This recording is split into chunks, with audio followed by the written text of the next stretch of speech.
चर्चा बैठकीचे उपाध्यक्ष माननीय श्री सेवकरामजी कळव मार्गदर्शक साहेब मुक्काम काटेवानी यांनी यावं आणि आम्हाला उत्तम असं मार्गदर्शन करावं असं मी त्यांना विनंती करतो.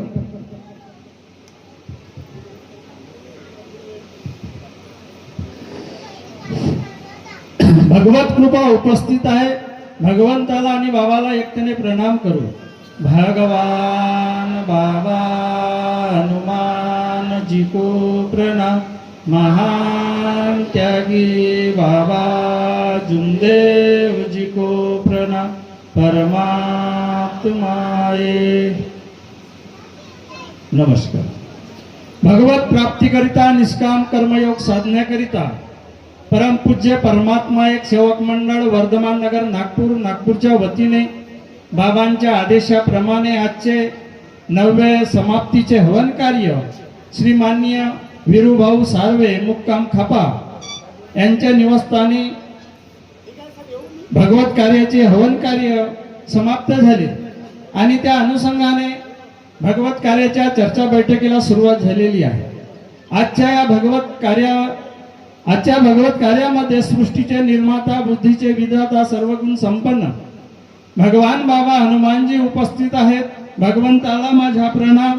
तसेच आम्हा सर्वांचे सद्गुरू दुःखातून मुक्त करणारे मानवाला मानवता शिकविणारे मानव धर्माचे प्रणेते महान त्यागी बाबा जुमदेवजी उपस्थित आहेत. बाबांना माझा प्रणाम.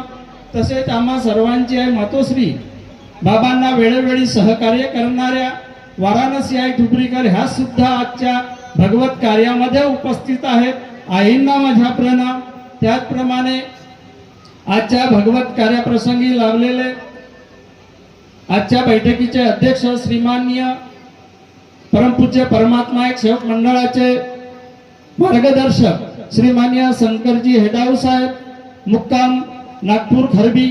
त्याचप्रमाणे आजच्या या भगवत कार्याप्रसंगी लाभलेले परमपूज्य परमात्मा एक सेवक मंडळाचे संचालक श्रीमाननीय तापेश्वरजी वैद्य साहेब यांना माझा नमस्कार. त्याचप्रमाणे विठ्ठलरावजी क्षीरसागर माजी सचिव तथा माजी संचालक हे सुद्धा प्रामुख्याने उपस्थित आहेत. यांना माझा नमस्कार. त्याचप्रमाणे परमपूज्य परमात्मा एक सेवक मंडळाचे माजी संचालक श्रीमाननीय संजयजी महाकाळकर साहेब हे सुद्धा प्रामुख्याने उपस्थित आहेत. यांना माझा नमस्कार. त्याचप्रमाणे बालकदासजी ठवकर परमपूज्य परमात्मा एक सेवक मंडळाचे माजी संचालक तथा माझे परिवाराचे मार्गदर्शक आणि ज्याच्या हस्ते आज 9वे हवन कार्य पार पडले असे या परिवाराचे मार्गदर्शक श्रीमाननीय ठवकर साहेब यांना सुद्धा माझा नमस्कार. त्याचप्रमाणे मंडळाचे मार्गदर्शक देवाजी ठवकर साहेब आमचे काकाजी हे सुद्धा प्रामुख्याने उपस्थित आहेत. यांना माझा नमस्कार. त्याचप्रमाणे सुभाषजी ठवकर परमपूज्य परमात्मा एक सेवक मंडळ नागपूर मार्गदर्शक साहेब हे सुद्धा प्रामुख्याने उपस्थित आहेत. यांना माझा नमस्कार. त्याचप्रमाणे बाहेरगावून आलेले सेवक मंडळी मार्गदर्शक दुर्योधनजी सरोदे साहेब मार्गदर्शक साहेब. त्याचप्रमाणे रवींद्रजी काळेमोरे साहेब मंडळाचे मार्गदर्शक हे सुद्धा प्रामुख्याने उपस्थित आहे. यांना माझा नमस्कार. त्याचप्रमाणे डॉक्टर जितेंद्रजी मानकर साहेब ह्या सुद्धा प्रामुख्याने उपस्थित आहेत. यांना माझा नमस्कार. त्याचप्रमाणे आदरणीय मंच या सर्वांना माझा नमस्कार. समोर बसलेले सेवक सेविका बालसेवक या सर्वांना माझा नमस्कार. आजचे विषय मानव जागृतीचे 4 तत्व 3 शब्द 5 नियम सेवकांना घडून आलेला अनुभव या विषयावर चर्चा बैठकीला सुरुवात झालेली आहे. आतापर्यंत भरपूर अनुभव झाले आहेत, मार्गदर्शन झाले आहे आणि मी काही आपल्या समोर जास्त काही सांगणार नाही आहे. तुमच्याच मधला एक मी साधारण सेवक आहे आणि माझ्या मार्गदर्शकानुसार मी आता मार्गदर्शक बनलो. हे माझ्या मार्गदर्शकांचे शब्द होते आणि मंडळ आणि आदेशानुसार मी मार्गदर्शक बनलो आहे आणि आपल्या समोर आता जे काही परमेश्वर बुद्धी देईल त्याप्रमाणे बोलण्याचा प्रयत्न करत आहे. जन्माचे ते मूळ पाहिले शोधून, जन्माचे ते मूळ पाहिले शोधून, दुःखासी कारण जन्म घ्यावा, पाप पुण्य करुणी जन्मा येतो प्राणी, नर देही येऊनी हानी केली, तम म्हणजे काय नरकाची केवळ, रजतो सांभाळ माया जाळ. यापूर्वी 4 युग होऊन गेले. सतयुग, द्वापारयुग, त्रेतायुग आणि कलियुग. महान त्यागी बाबा जुंगदेवजी कलियुगामध्ये जन्मास आले. नागपूर या ठिकाणी 3 एप्रिलला 1921 मध्ये महान त्यागी बाबा जुंगदेवजीचा जन्म झाला. आणि महान त्यागी बाबा जुंगदेवजीचा जन्म कशासाठी झाला हे आपल्या डोळ्यासमोर दिसत आहे. कारण जन्माचे ते मूळ पाहिले शोधून, दुःखासी कारण जन्म घ्यावा. यानंतर प्रत्येक युगामध्ये महान पुरुषाचा जन्म झाला आहे आणि महान विधात्याचा जन्म कशाकरिता झाला आहे. कारण या देशामध्ये, या पृथ्वी तलावर अराजकता, नीतिमत्ता भ्रष्ट झाली होती. म्हणून त्या अनुषंगाने त्या अराजकतेला, त्या परिस्थितीला तोंड देण्याकरिता त्या युगामध्ये त्या मानवाने जन्म घेतला आणि ते मानव, आपण त्या मानवाला परमेश्वर मानू लागलो. त्याप्रमाणे आम्ही महान त्यागी बाबा जुंगदेवजीचा जन्म 3 एप्रिलला 1921 मध्ये नागपूर या ठिकाणी झाला. आणि बाबांचा जन्म, बाबांच्या परिवारावर दुःख आले नसते तर आम्ही सुद्धा, आम्हावर दुःख आले म्हणून आम्ही सुद्धा या मार्गाकडे वळलो. नाहीतर आमच्या जीवनाचे काय झाले असते याची आम्ही कल्पना करू शकत नाही. कारण महान त्यागी बाबा जुंगदेवजीवरही दुःख होते आणि त्या दुःखामध्ये, त्या दुःखात कंटाळून महान त्यागी बाबा जुंगदेवजींनी त्या विधीला सुरुवात केली. ती विधी अशी संन्यासाची होती. ती विधी करता कोणी पागल झाले, कोणी मरण पावले. ती विधी करायला बाबांचे भाऊ कोणी तयार झाले नाही आणि बाबांनी या विधीला सुरुवात केली. मरता क्या नाही करता, त्याप्रमाणे महान त्यागी बाबा जुंगदेवजीला एकीकडे खाई तर एकीकडे वीर अशी परिस्थिती होती. आणि महान त्यागी बाबा जुंगदेवजींनी विधीला सुरुवात केली. विधी सुरुवात केल्यानंतर महान त्यागी बाबा जुंगदेवजींनी अगोदरच माहित होते की ही विधी करता करता कोणी पागल झाले, कोणी मरण पावले. त्यावेळेस महान त्यागी बाबा जुंगदेवजीवर आपत्ती आली आणि तेव्हा बाबांना वाटलं की या मार्गाचा परमेश्वर मला विधी करू देणार नाही. ही विधी साधी सुधी नाही आहे. हिची विधी साधली तर भगवंत त्याला माफ करेल, भगवंत जवळ घेईल, अन्यथा त्याला कोण्या रूपाने जगेल, त्याचे काय होईल याची कल्पना करू शकत नाही. म्हणून ती विधी केली आणि ही विधी महान त्यागी बाबा जुंगदेवजींनी प्रत्येक मानवाकरिता ही विधी केलेली आहे. आणि ही विधी अंधारात न राहता प्रकाशाकडे कसे नेता येईल या दृष्टिकोनातून महान त्यागी बाबा जुंगदेवजींनी चर्चा बैठकीचे आदेश दिले. आणि चर्चा बैठकीचे आदेश देऊन आम्हा दुःखी आणि कष्टी सेवकांपर्यंत विधी पोहोचली आणि आमचेही जीवन धन्य झाले. नाहीतर आम्ही दुःखामध्ये 30 वर्ष राहिलो. आम्ही सुख कुठं आहे याकडे पाहत होतो, पण आम्हाला सुख मिळत नव्हते, आम्हाला समाधान मिळत नव्हते. ज्याप्रमाणे कमलाचा फूल चिखलामध्ये उगवतो आणि चिखलामध्ये खिलतो, त्याप्रमाणे आमची परिस्थिती होती. आमच्या जीवनामध्ये 30 वर्षापर्यंत चिखलच चिखल होता, म्हणजे दुःखदारी होती. आणि दुःखदारी अशी होती की आमच्या परिवारामध्ये संतान वाचत नव्हती. संतान होत होती पण वाचत नव्हती.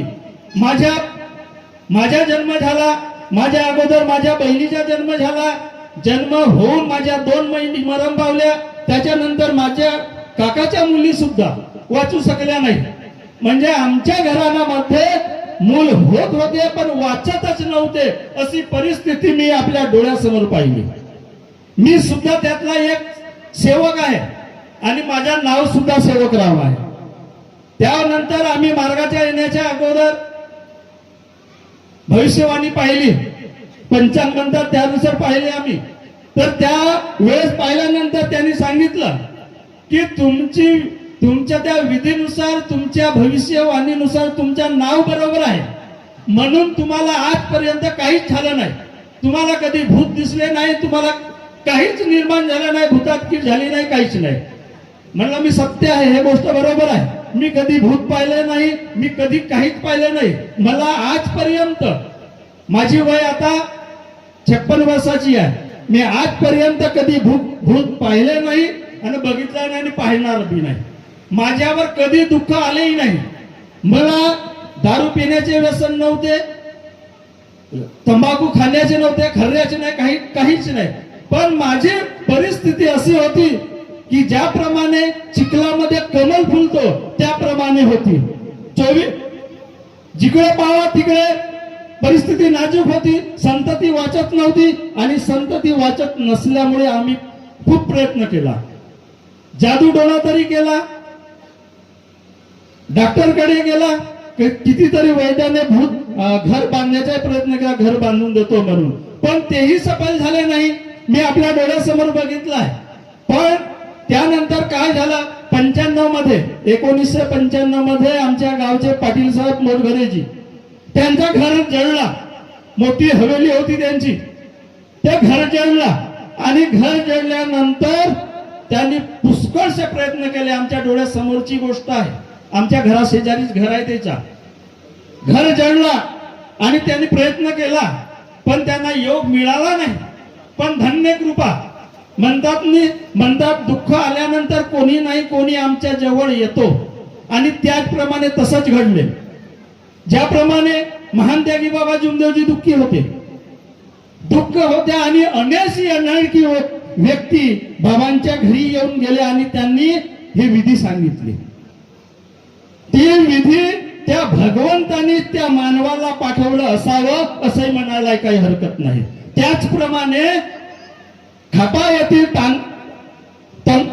तंगलूजी तिजारे हे PW मध्ये रोडाच्या कामावर काम करत असताना आणि पाटील साहेब त्यांची शेती भरपूर होती, त्यांच्या शेतीजवळ तिजारेजी आले आणि त्यांनी मोटघरेजीला उद्देशून सांगितलं की एवढी मोठी परिस्थिती तुमच्यामध्ये झाली आणि तुम्ही काय करत आहात. तर त्यांनी विचारलं की आता करावे का. तर त्यांनी सांगितलं की आमच्याकडे आमचे स्वर्गीय शिवकिशनजी ठोकर साहेब मार्गदर्शक होते आणि त्यावेळेस त्यांनी सांगितलं की ठोकरजी या मार्गाचे मार्गदर्शक आहेत, तेही बाबांच्या कृपेबद्दल सांगतात आणि ही कृपा आमच्या गावात 2-3 सेवक झाले आहेत. आमच्या गावात त्यावेळेस सेवक नव्हते, एकही नव्हते, म्हणून आम्हाला या मार्गाचा काही कळतच नव्हता. मार्ग काय आहे आम्हाला समजतच नव्हता. म्हणून ते मार्गात आले मोटघरेजी. मोटघरेजी मार्गात आले, त्यांची ती त्यागाचे हवन कार्य झाली चांगले. अगोदर त्यागाचे हवन कार्य झाल्यानंतर चर्चा बैठक होत होती. चर्चा बैठकीमध्ये त्यांनी मार्गदर्शन झाले आणि या बामणीचे एक सेवक होते, त्यांना महारोग झाला होता, त्यांनी मार्गदर्शन केला आणि त्या मार्गात आल्यानंतर त्याचा महारोग दुरुस्त झाला आणि आमच्या मोटघरेजीच्या परिवारावर जे संकट आले होते तेही बरं झाले. म्हणून आम्हालाही तेव्हा वाटलं की खरंच हा मार्ग असेल.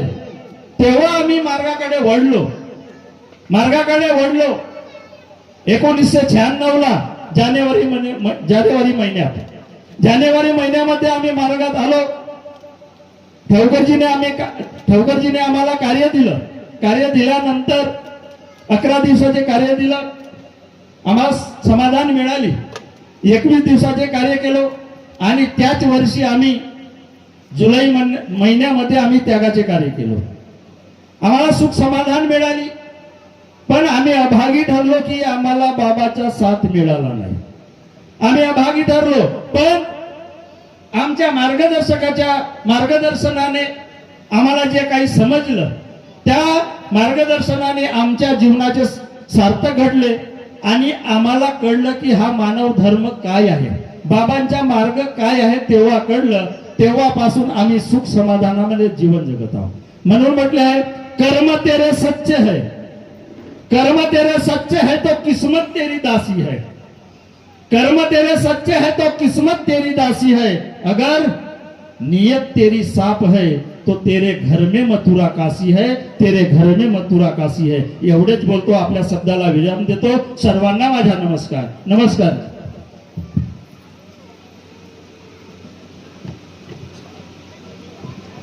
धन्यवाद साहेब. आपण आम्हाला खूप मोलाचे अतिशय सुंदर असे मार्गदर्शन आणि अनुभव सांगितलेत, त्याबद्दल खूप खूप धन्यवाद.